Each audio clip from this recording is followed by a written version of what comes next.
Good morning. It's February 9th and this is your daily brief in science. Here's everything you need to know. A Cancer Research UK spokesperson says there is an urgent need for better glioblastoma treatments, and that this research, partly funded by the charity, could help slow tumor growth and extend patients' lives. The study is framed as a potential step toward more effective therapies, with researchers stressing its relevance for future treatment options in glioblastoma. Dr. Saverio Tardito and Sam Godfrey emphasize funding as a critical factor in advancing this work and the urgency of addressing glioblastoma.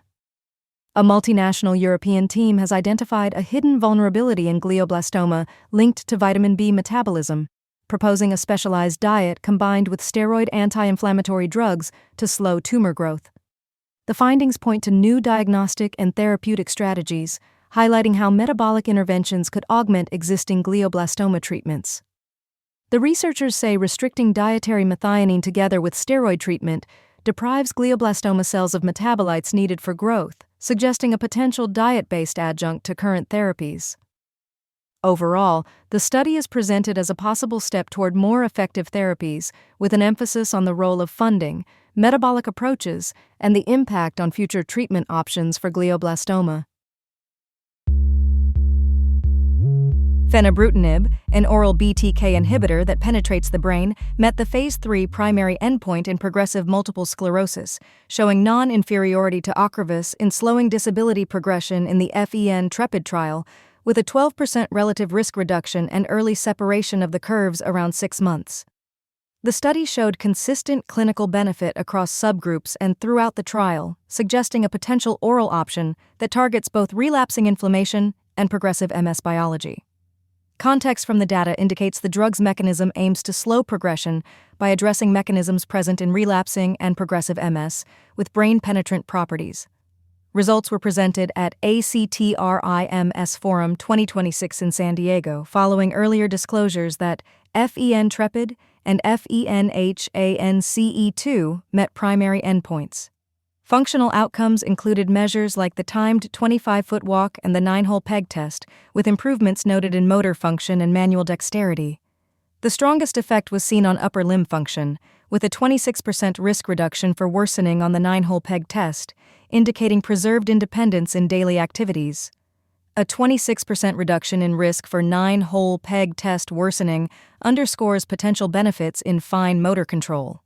The PPMS cohort comprises a large Phase 3 study population, and Roche confirmed the findings in a February 7, 2026, media release. The Phase 3 program spans Fenebrutinib in PPMS and 2 RMS trials, FENHANCE1 and 2, with regulatory submissions planned after the RMS readout for FENHANCE1 in early 2026. Data from all Phase 3 FENEBRUTINIB trials are intended for regulatory submission following the FENHANCE1 readout, expected in the first half of 2026. The benefit appears especially evident in preserving upper limb function, including hands and arms, across the studied population. A new odonate species named Lyriothemis carolensis, or the slender bombardier, has been described from Kerala's low-lying coastal plains after more than a decade of research. This discovery broadens the conservation lens to include human-dominated habitats, private farmlands, and irrigation landscapes where the species thrives. Researchers emphasize that conservation cannot be forest-only, pointing to odonates occupying a range of microhabitats shaped by human activity. The formal description was published in the International Journal of Odontology, and it distinguishes Lyriothemis carolensis from its closest relative Lyriothemis acigastra, found in northeast India.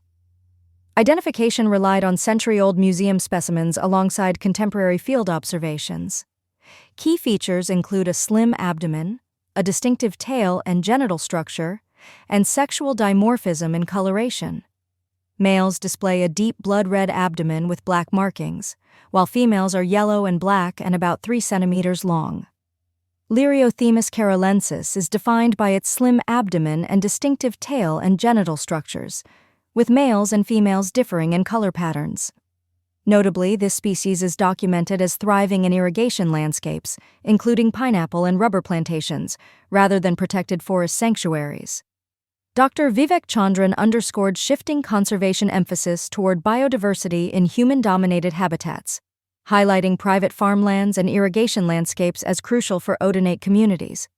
The findings call for a broadened conservation focus across a wider range of habitats and underline that Lyriothemis carolensis represents a case where human-modified landscapes support distinct biodiversity. A Venus subsurface mystery is captured in radar data from Magellan, identifying a large potential lava tube near Nix Mons. The candidate tube has a diameter of about 1 kilometer, with a roof at least 150 meters thick and a void depth of at least 375 meters.